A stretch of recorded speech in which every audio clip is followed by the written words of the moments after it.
আসসালামু আলাইকুম। 18 বাংলা সংবাদে সবাইকে স্বাগত জানাচ্ছি আমি আফরোজা রূপা। খুলনা প্রকৌশল ও প্রযুক্তি বিশ্ববিদ্যালয় কুয়েটের ভিসি ডক্টর মোহাম্মদ মাসুদ এবং pro VC doctor Sheikh Shariful আলমকে দায়িত্ব থেকে অব্যাহতি দেওয়া হয়েছে। গভীর রাতে ইউজিসি প্রতিনিধি দলের প্রধানের এই ঘোষণায় অনশন ভাঙেন শিক্ষার্থীরা। দ্রুত নতুন ভিসি ও প্রো ভিসি নিয়োগ করা হবে বলে জানিয়েছে বিশ্ববিদ্যালয় মঞ্জুরি কমিশন ইউজিসি।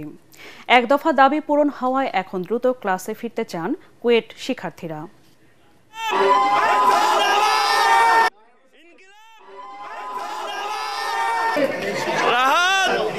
প্রকৌশল ও প্রযুক্তি বিশ্ববিদ্যালয়ে সাম্প্রতিক ঘটনাগুলির পরিপ্রেক্ষিতে উদ্ভূত সংকট নিরসন এবং শিক্ষা কার্যক্রম শুরু করার লক্ষ্যে বিশ্ববিদ্যালয়ের উপাচার্য এবং উপ উপাচার্যকে দায়িত্ব থেকে অব্যাহতি প্রদানের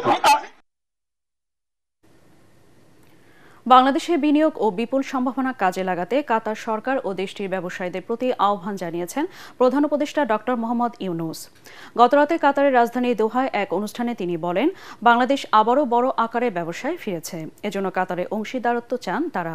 প্রধান উপদেষ্টা বলেন, অন্তর্বর্তী সরকার এরই মধ্যে দেশে বিনিয়োগ বান্ধব পরিবেশ তৈরির লক্ষ্যে নানা পদক্ষেপ নিয়েছে। অনুষ্ঠানে বাংলাদেশ বিনিয়োগ উন্নয়ন কর্তৃপক্ষ বিডার নির্বাহী চেয়ারম্যান আশিক চৌধুরী কাতারের বিনিয়োগকারী ও প্রবাসী বাংলাদেশিদের সামনে দেশের বিনিয়োগ সম্ভাবনা ও সরকারের নেওয়া সংস্কার সম্পর্কে উপস্থাপনা করেন।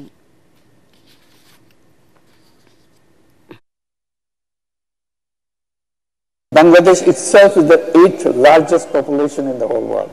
Just a tiny little country. Enormous number of population. So if you look at population as a market, Bangladesh alone is a big market. It's not only Bangladesh alone, it's the whole region. It's a kind of unified economic region with Bhutan, with Nepal, with the seven sisters of India. Nature has put them into one basket. You can't escape that.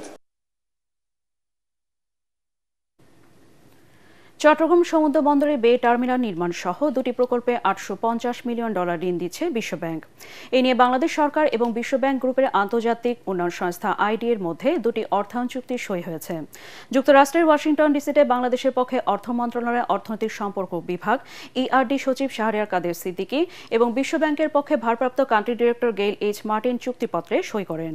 এ সময় অর্থ উপদেষ্টা doctor Salehuddin Ahmed এবং দক্ষিণ এশিয়ার বিশ্বব্যাংকের vice president Martin রাইজারও উপস্থিত ছিলেন।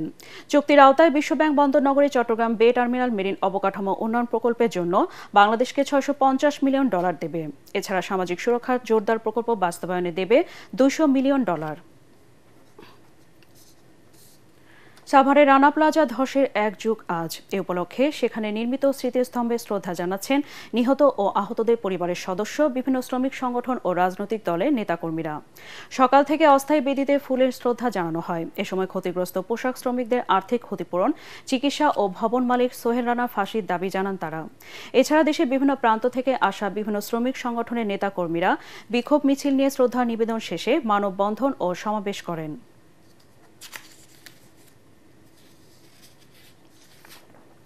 আন্তর্জাতিক। কাশ্মীরের ভূস্বর্গ হিসেবে খ্যাত পেহেলগামে ভয়াবহ সন্ত্রাসী হামলার ঘটনায় ভারত পাকিস্তানের মধ্যে দেখা দিয়েছে তুমুল উত্তেজনা।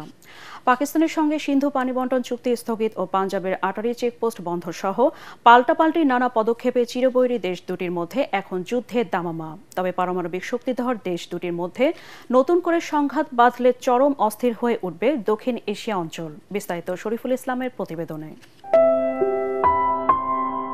ভারত-শাসিত কাশ্মীরের পেহেলগাম শহর থেকে 5 কিলোমিটার দূরে বৈশরণ উপত্যকা। পর্যটকদের কাছে জনপ্রিয় এলাকাটি ভারতের সুইজারল্যান্ড হিসেবে খ্যাত।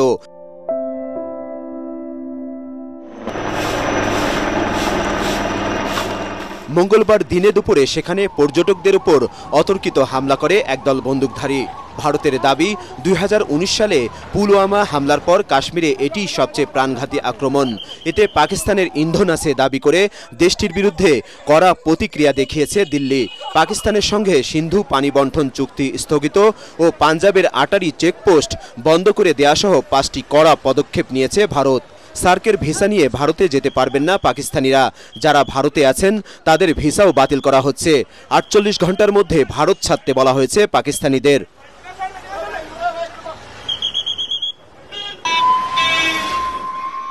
In the briefing to the CCS, যতক্ষণ না পাকিস্তান আন্তঃসীমান্ত সন্ত্রাসবাদ বন্ধ না করবে ততদিন সিন্ধু পানি চুক্তি স্থগিত থাকবে, বন্ধ থাকবে আটারি চেকপোস্ট। সার্ক ভিসায় পাকিস্তানিরা ভারতে আসতে পারবে না।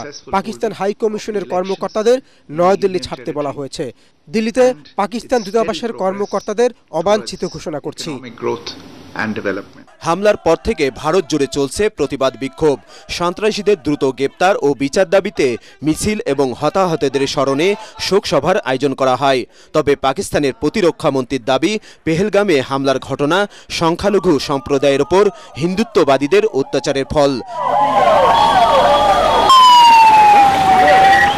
হামলাকারী কাশ্মীর ভিত্তিক সশস্ত্র গোষ্ঠী TRF-এর দাবি, যাদের টার্গেট করা হয়েছিল তারা সাধারণ পর্যটক নয়, ভারতীয় বাহিনীর হয়ে অনুসন্ধানে এসেছিল।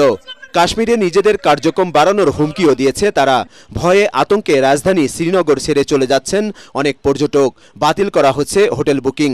डर तो हमें भी हो गया क्योंकि हम विद फैमिली यहाँ आए हुए हैं। आज हमारा 5वां दिन था कश्मीर में, कल हमें वापस जाना, तो ये चीज तो हम बिल्कुल भी नहीं सोच रहे थे कि ऐसा कुछ हो भी सकता। কাশ্মীরকে কেন্দ্র করে ভারত ও পাকিস্তানের মধ্যে যুদ্ধ হয়েছে দুবার। উভয় দেশই এখন পারমাণবিক শক্তিধর। তাই কাশ্মীরে নতুন করে হামলার ঘটনাকে কেন্দ্র করে আবারও যুদ্ধের মুখোমুখি চিরশত্রু এই দুদেশ। ইতিহাস বলছে 1947 সালে ভারত ও পাকিস্তান স্বাধীন হওয়ার আগে থেকেই কাশ্মীর নিয়ে বিতর্কের সূচনা। ইন্ডিয়ান ইন্ডিপেন্ডেন্স অ্যাক্ট অনুসারে কাশ্মীর স্বাধীনভাবে থাকার অধিকার পেলেও তৎকালীন হিন্দু মহারাজা হরি সিং 1947 সালের অক্টোবরে ভারতে যোগ দেবার চুক্তিতে সই করেন। পরিণামে 1947 সালেই শুরু হয় ভারত পাকিস্তান যুদ্ধ, যা চলে প্রায় 2 বছর। এরপর থেকেই পাকিস্তান ও ভারত নিয়ন্ত্রিত 2 অংশে ভাগ হয়ে যায় এই স্বর্গরাজ্য। 1962 সালে ভারতের সাথে যুদ্ধের মধ্য দিয়ে কাশ্মীরের অক্সাই চীন অংশটির নিয়ন্ত্রণ নেয় চীন। পরের বছর পাকিস্তান কাশ্মীরের একটি অংশ চীনের হাতে ছেড়ে দেয়। সেই থেকে কাশ্মীর পাকিস্তান, ভারত ও চীন এই 3 দেশের দখলে। তাই কাশ্মীর নিয়ে ভারত ও পাকিস্তানের সম্ভাব্য যে কোনো দ্বন্দ্ব বা সংঘাতে জড়িয়ে পড়তে পারে আরেক পারমাণবিক শক্তি চীন। শরীফুল ইসলাম, ATN বাংলা। পরবর্তী সংবাদ দেখার আমন্ত্রণ জানিয়ে এখনকার মতো শেষ করছি। ATN বাংলার সংবাদ ইউটিউবে দেখতে ব্রাউজ করুন youtube/ATN বাংলা নিউজ। ধন্যবাদ সবাইকে।